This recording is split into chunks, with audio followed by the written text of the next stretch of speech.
Perjalanan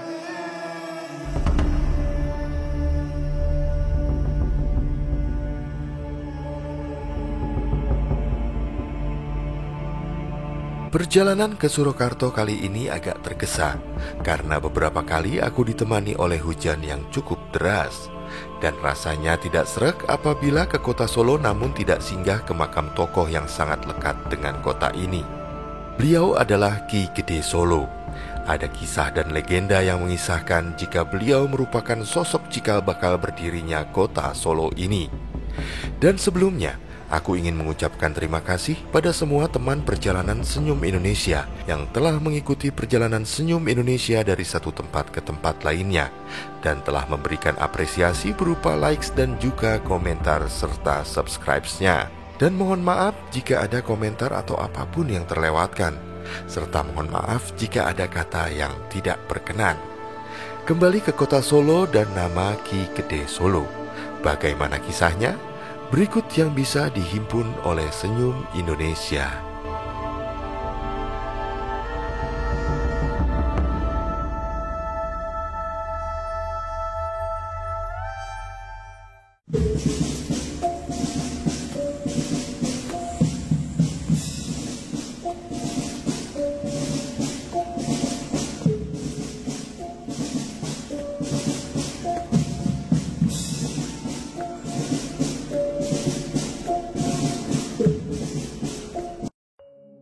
Asal-usul nama kota Solo tidak bisa lepas dari seorang tokoh bernama Ki Gede Solo. Beliau dikisahkan merupakan sosok pemimpin atau lurah dari desa Solo yang kemudian dibeli oleh Kasunanan Surakarta sebagai wilayah kerajaan atau ibu kota, untuk kemudian dibangun Keraton Surakarta. Desa Solo sendiri kala itu merupakan sebuah wilayah perdikan atau wilayah bebas pajak yang berdiri mandiri, namun tetap berada di wilayah kedaulatan Kasunanan Surakarta. Dijelaskan oleh Heri Priatmoko sebagai sejarawan dari kota Solo, bahwasanya nama Ki Gede Solo diambil dari nama wilayah desa Solo, tempat di mana Ki Gede Solo memimpin. Dan juga selain itu, desa Solo juga identik dengan pohon Solo yang banyak tumbuh di wilayah tersebut. Selain bernama Ki Gede Solo, terdapat nama lain yaitu Ki Ageng Solo ataupun Kiai Solo yang juga beredar dalam cerita masyarakat sekitar. Heri menjelaskan penggunaan nama Ki Gede ataupun Ki Ageng merupakan bentuk penghormatan masyarakat terhadap pemimpin mereka atau sosok tokoh yang mereka segani. Sebagai sosok pemimpin di wilayah perdikan yang sangat strategis dan kaya akan sumber daya alam, Ki Gede Solo sangatlah dihormati dan juga disegani. Minimnya literatur sejarah mengenai Ki Gede Solo menimbulkan beragam interpretasi cerita dari banyak pihak. Salah satunya berasal dari buku Menghadang Perang di Tepi Bengawan yang menceritakan sisi lain dari Ki Gede Solo. Buku yang ditulis oleh Kun Prastowo dan timnya tersebut menjelaskan bahwa Ki Gede Solo memiliki nama lain yaitu Ki Bausoro. Ki Bausoro konon merupakan sosok yang ditugaskan oleh Kasunanan Surakarta untuk mengurusi wilayah desa yang berada di pinggir Sungai Bengawan.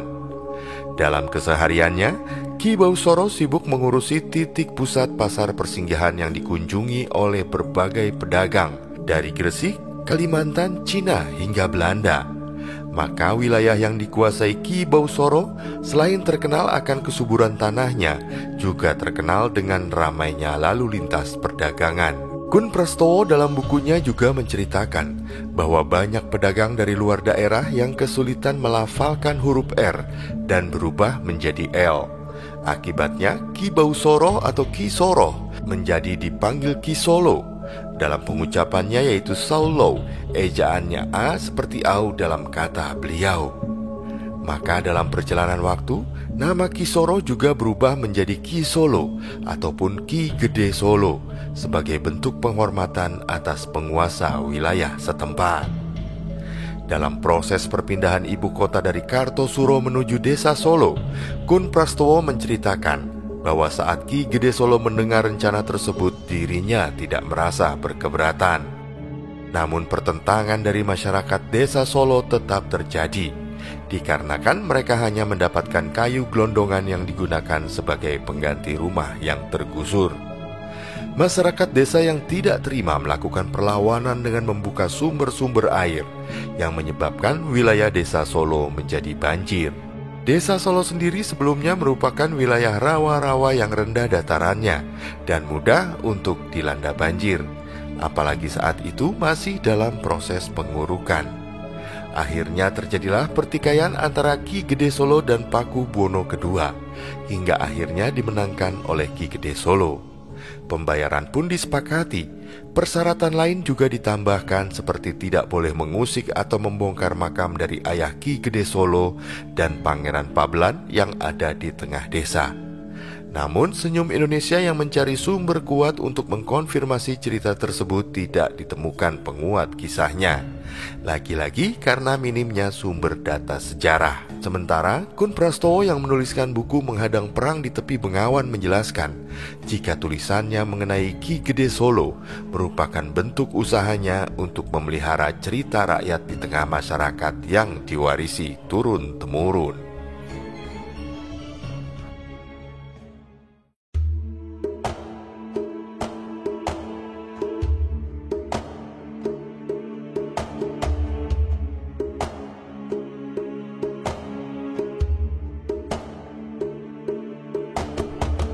Dan semakin dekatlah aku dengan titik yang ditunjukkan oleh Google Maps setelah sempat dihadang hujan beberapa kali.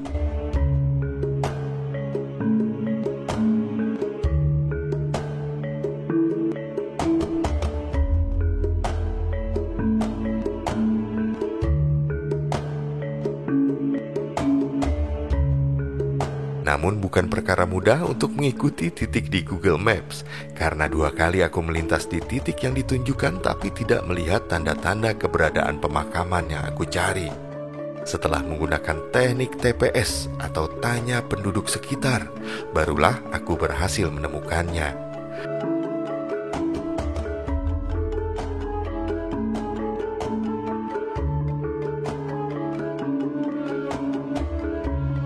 Ternyata posisi makam berada di tengah pemukiman dalam benteng Baluwerti komplek Keraton Surakarta yang sangat padat.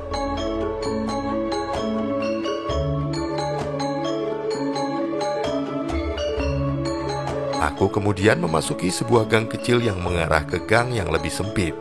Ternyata makam Ki Gede Solo terdapat tepat di depan teras sebuah rumah.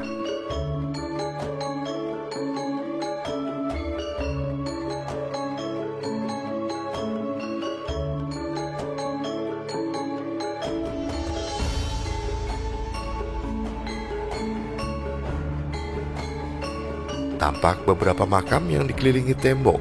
Kondisinya sangat bersih dan sangat terawat.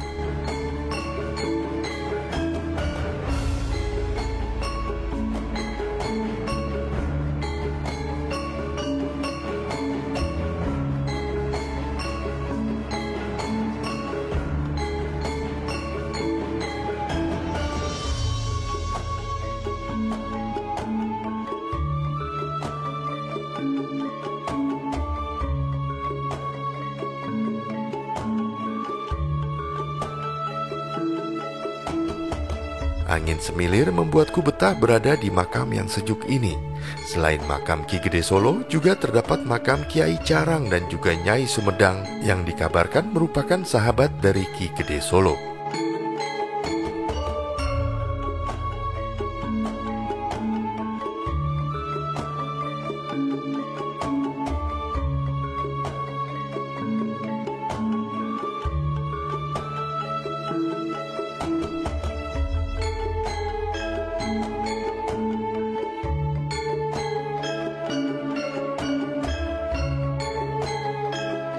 Sejenak aku pun berdiam diri, menghaturkan rasa hormat dan berharap segala kebaikan tercurah pada Ki Gede Solo, Kiai Carang dan juga Nyai Sumedang. Dan mungkin karena lelahnya perjalanan, aku sempat tertidur sekitar 15 menit dengan posisi terduduk.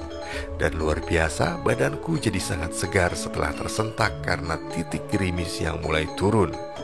Terima kasih Sang Maha Gusti untuk kemudahan dan kesempatan bisa sowan ke para tokoh yang sangat luar biasa ini.